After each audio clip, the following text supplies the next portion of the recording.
This clip is brought to you by SaveWithConrad.com.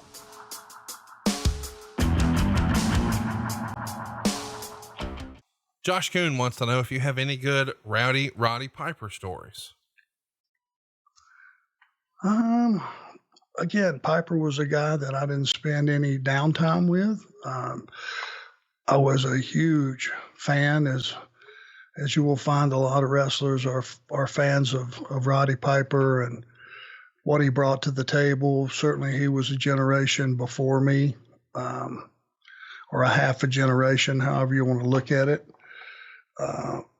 But he was just so talented and so good on the stick. And that's one of those things I aspired to do well, was to be able to communicate with the audience and put out whatever I wanted to put out, negative, positive, vibe, tell a story, go back and recap a story from last week, or make a prediction about a story coming forward. And I would just watch Piper and marvel at how good he was. And he paid a lot of dues to get where he was in the business. And he was just one of those really, really huge superstars, like a wrestler's wrestler, as far as just being so well-rounded and really a superstar in the business. I miss him. That's for sure. I miss getting to watch him perform.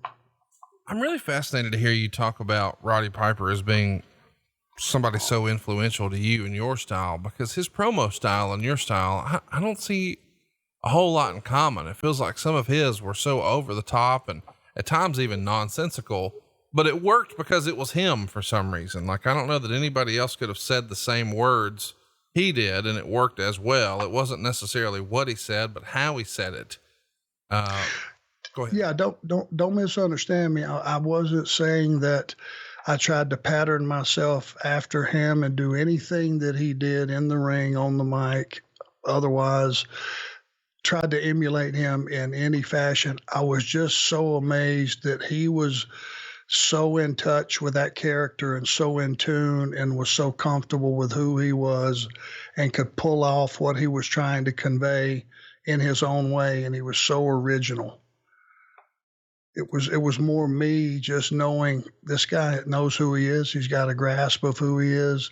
And if today he's going to be nuts, that's the Piper you get today, the one that's nuts. And if he's dead serious next week, that's the one you get, and you believe all that. And that was more of where I was pointing on the far as emulating Piper. Hey, it's Conrad Thompson. Thanks for checking out the podcast here on YouTube. Be sure to hit the subscribe button and the notifications bell so you get a notice anytime we upload some new content. And go save yourself some money right now. If you're in a 30-year loan or you have credit card debt, it's not a matter of if I can save you money. It's a matter of how much. Find out right now for free at SaveWithConrad.com.